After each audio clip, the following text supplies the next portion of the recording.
Few lines. I said one because I know inside. Who was that? Them horna, and I had the Mikai time I'm here much past, and I hear much past Kakra with Arise Ghana youth for your country. The nation demands your devotion. Let us all unite to protect her and make her great and strong. Charlie, I hired it. I mean, I hired you. Said Parliament more here there.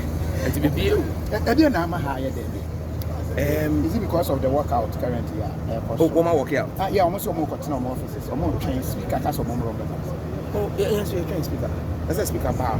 Normally, MPs, they say MPs, and Snassi, and some speaker paper. No. No, because of mono. Dangmo, you can say a chosile, and an element aleme.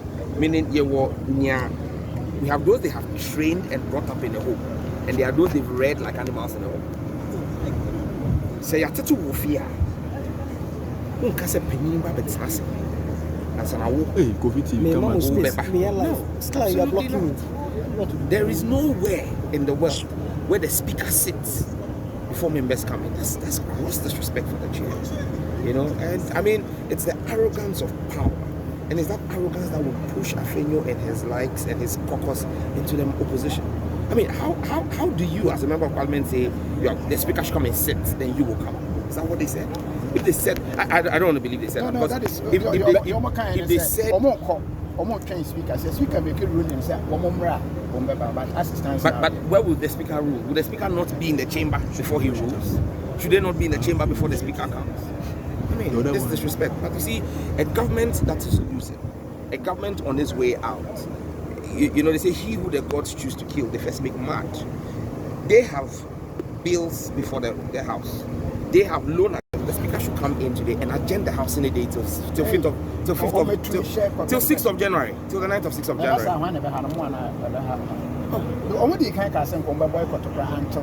Yeah, so let's help them. Let's agenda the house in a day. The speaker should come to the campaign. Honorable, but it's all of this necessary. The Supreme Court and I say the speaker.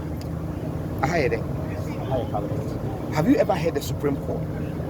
Have you ever heard the Chief Justice or any judge of the Supreme Court issue a directive on President Akufo-Addo's actions? If they say that they have power over every arm of government, why have they not said anything about the many excesses of President Akufo-Addo? When President Akufo-Addo was abusing his executive instruments, what did the Supreme Court do? Why did they not act? But Sebi Tafracho, Sebi President, Babina Nenimi Hari, and they will want to disrespect. But you see, it's because Parliament itself has allowed it. Parliament sat down quiet for 8 months. The Supreme Court has intentionally decided not to proceed and give a ruling on the injunction case on the LGBTQ case. Parliament has kept quiet because there is some judge there. Today is biting all of us. Because Parliament should have insisted, and I stood up on the floor of the House and told Mr. Speaker that, Mr. Speaker, so long as the President says that there's a cease and desist to Parliament, that we should not do our function under Article 106.7 and transmit the bill to the President and count down 7 days or 14 days, Parliament should also issue a cease and desist to the President and say that we will not accept anything from the Presidency. That would have shown the power of Parliament. But because everybody, that's what has emboldened them today to think that they can sit where they sit and give directives to the Speaker of Parliament and try to determine what goes on in the House. And you know, like I said on social media yesterday, the funniest of all is Bawumia. Mahmoud Bawumia is the one who I mean, his argument is the most ridiculous and most unintelligent argument I have heard in this whole conversation. When Bawumia goes to stand there and say, he won majority, you win it at the polling station. His majority that he claims he has, did he win it at the polling station? How many seats did the NPP win in the last election in 2020? Is it not 137? How many did the NDC win? Is it not 137? So what gave him majority? Was it not a ruling from the Speaker? When Esiama said he was going to side with the NPP, the Speaker could have simply said, that's fine. So anytime there is a vote, you can vote with them, but you are not a member of that caucus, so I won't consider you a majority. And would have said, this is the NDC group and the NPP group. And if you remember, in the first week of our sitting, in Parliament, the Speaker constantly referred to us as groups and not caucuses. Until the Speaker came and gave an elaborate reason why, in his opinion, he was going to refer to the NPP as majority caucus. So when Bawumia stands there and engages in comedy and says that if we want, we should win at the polling station, it is the same Speaker who today they say has no power to declare another group the majority. That declared the majority in January 2021. But you see, they have short-lived memory, but we don't. The Hansard of Parliament is there. They should go and check. It was a ruling of the Speaker that made the NPP a majority, because the people of Ghana gave NPP 137 seats, gave NDC 137 seats. So NPP is not a majority. The fact that we've called them majority for over 3 years is because Right Honourable Albert Sumana Kingsford Bagbe gave a ruling on the matter. And if today another application has come before him, like the way the same application from Esiama came before him and he made the majority, and today on the application that has come before him, he's determined that the other group in the NDC grouping is now majority. They say they disrespect him. They disrespect him. The picture being painted now, they say MPP for true maturity and could be uncovered no community but the one shows they are law abiding on way mature. You agree? Maturity. But is there a new definition for maturity? Does it have the same definition as cowardice? They are cowards. A bunch of cowards. That's right. They're a bunch of cowards. Did you not see another umpire breach the Speaker's directive and breach this place when the Speaker issued the directive that nobody should enter here until 8 a.m.? Did he not come in at 6 a.m.? Which member of Parliament, of the 275 in Parliament, bussed people from his constituency to Parliament today? Even when demonstrations are hard, you don't have party-colored people onto the precincts of Parliament. I'm not umpire put his people. I had to come here and talk to the marshals and tell the marshals that, Marshal, I can move 1,000 people immediately from Ningo. And it is closer than in Sabam Ejuri. Nima is very close. You get me? And so it's a very simple thing. We can simply bring in the numbers here. So what are you talking about? Before they moved them out. So it's cowardice, it's not maturity. It's cowardice. And you see, there's an East African proverb I will end with, because my former boss is here. My boss is here. Proverb. The proverb, East African proverb I will end here is when an armed robber, when a thief tells you to go to court, it's because his brother is the judge. That's right. And then maybe to add to him, when a thief kisses you, you must be in a hurry to count your teeth. When a thief kisses you, you must be in a hurry to count your teeth. Some will get missing. How do you relate that to what is happening currently? Look,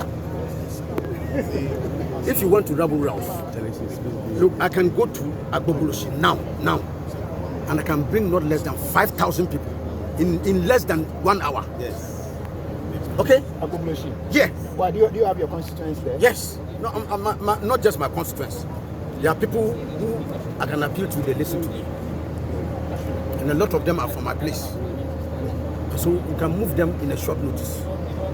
You can fill the Parliament House. If you go to Nima, Mamobi, all these areas, Achimota, all these areas. Because I can tell you the NDC has far more superior support in Greater Accra than the NPP. But he's going to mobilize some people to invade the precincts of Parliament in their party colors. So you can see who is bellicose. You can see who is peaceful. The NDC, all of us just came in. Even they indicated that we should leave our bodyguards outside. We left all our bodyguards and walked in alone, without any semblance of wanting to cause any trouble or wanting to ignite a fight. We come in and we see that you have inundated the place with our party supporters and others. So can you imagine what will happen if we decide to mobilize our party? These guys are right now the executive to a minister of state or the president. Have you seen the Chief Justice sit and panel? But even when President Akufo was abusing the executive instruments during COVID, did you see the Supreme Court issue a directive to him? But Sebi, as they say in P, back when an enemy Harry. So he's the one they would disrespect. And I think Parliament itself has contributed to this. Because Parliament has sat aloof and allowed the judiciary and the executive to lord over it for too long.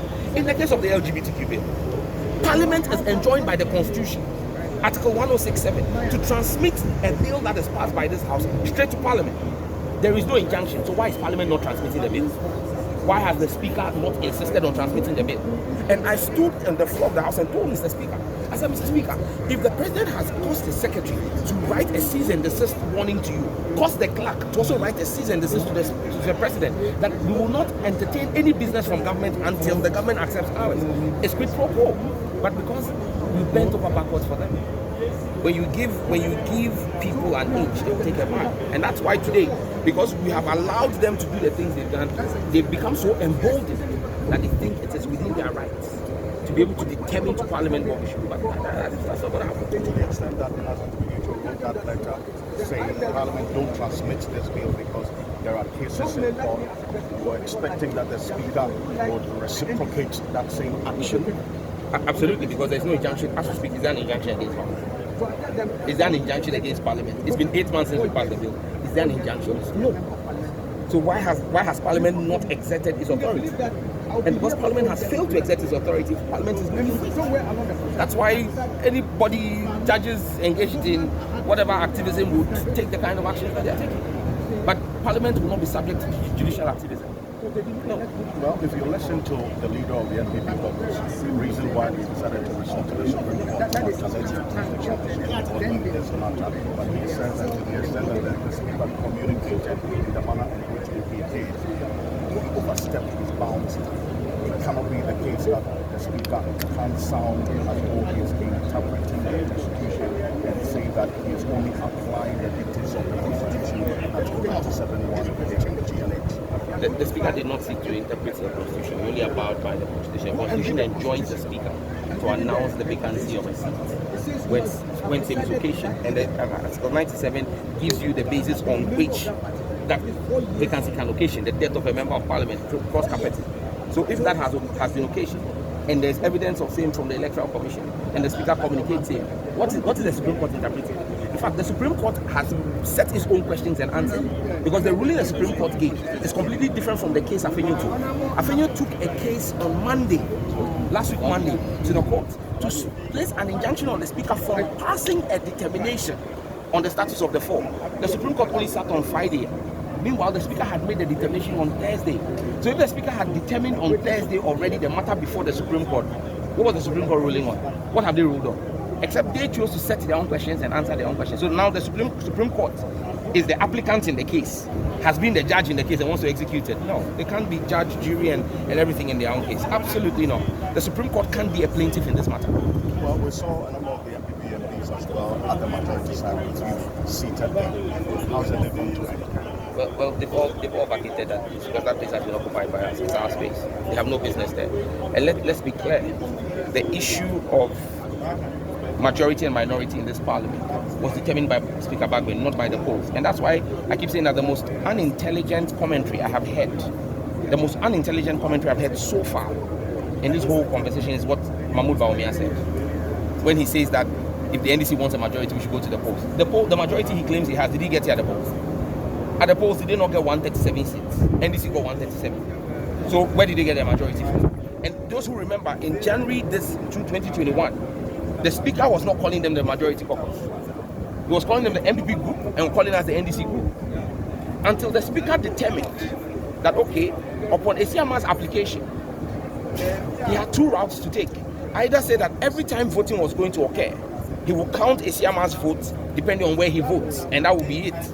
Or he would take the route he took, where he decided to add Esiama's number to theirs to make them the majority group.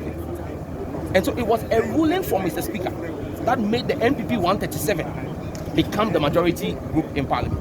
It wasn't the polls. So Bawumia doesn't know what he's talking about. And that's why I say it's the most unintelligent argument I've heard. Because what he is asking for, that he claims he's defended, he didn't win at the polls. At the polls he got 137, that's not a majority. I mean, but I will understand if Dr. Bawumia does not know that 137 is equals to 137, is the reason why our economy is in a mess. You talk about Andre Siama. Now, the effect of the Speaker's decision as communicated on Thursday, there's no more the second deputy. Yes, we will elect a second deputy speaker. We will elect a second deputy speaker. Conversations have started already? I believe we're done with that conversation already. When the Speaker comes, we will notify him about this. Done with the conversation of who's going to be second deputy speaker? Yes. give us an indication? No. We'll do that on the floor of the House. Yeah. You're going to announce who the second deputy speaker is today? It's a course of natural action. Parliament must have two deputy speakers. One from the first deputy from the minority group, and the second from the majority group. And that's going to be from you? Definitely. If they want, we can put it to a vote. We don't have a problem. Thank you. Thank you. Dzata George, member of Parliament for the